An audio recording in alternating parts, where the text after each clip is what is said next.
On your cue. Good. Yep. You ready? Yep. Hello boys and girls, my name is James Hutton, and this is my lightning machine.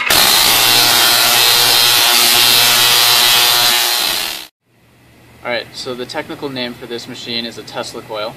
This is actually the second one that I built. The first one I built when I was in grade 11, and it was actually featured in the Burlington Post, and then I sold it. This one I built in grade 12. It's twice as powerful, and I built it as professional as possible because I'm hoping to sell it to the Ontario Science Museum because they don't have one of these things. Okay, so I'll give you a little tour. This is the top load. Normally these are like donuts, but I decided to go with the ball form. This can come right off. This is the secondary coil. So as you can see, we got some nice warning labels here. Caution, discharges in excess of 2.5 million volts. Right here, you can see this is copper wire. This is actually over 1,000 turns of really thin copper wire. And this whole secondary coil can completely come right off, just for storage. So this is the primary coil.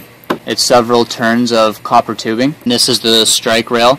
This is connected to the ground so that in case lightning comes down and strikes this coil, it will go into this which connects to the ground instead of going through here which connects back into the main circuit. So this is the main capacitor bank. This strand has 10 942C, 20P, 15K Cornell Dublier capacitors. These things are known to last for years. I've never seen one blow. There's two strands of these, and both of them can easily be taken out and then simply placed back in. Okay, so here's the inside of the coil. The biggest thing inside here is this high voltage transformer that I built myself. It is 15,000 volts and 120 milliamps, so it pumps out about 1,800 watts of power. So here we have the spark gap. When the capacitors charge up, a spark jumps from here to here, which sends power through the primary coil. You can adjust the size of the spark gap by turning these knobs. When the Tesla coil is on, this vacuum right here sucks air through these two holes. The purpose of this is so that when sparks occur across the gap, it creates ozone, which is more conductive than air. So this just quenches the gap and keeps feeding it non-conductive air.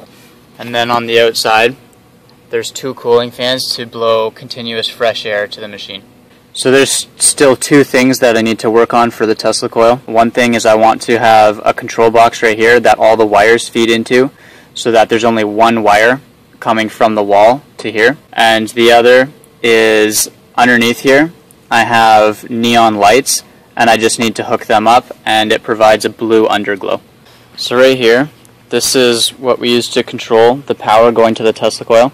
This is a variac. It's basically an adjustable transformer. So the farther you turn this, that's the amount of power that's going to the machine. And there are also wheels to roll it around on for transportation.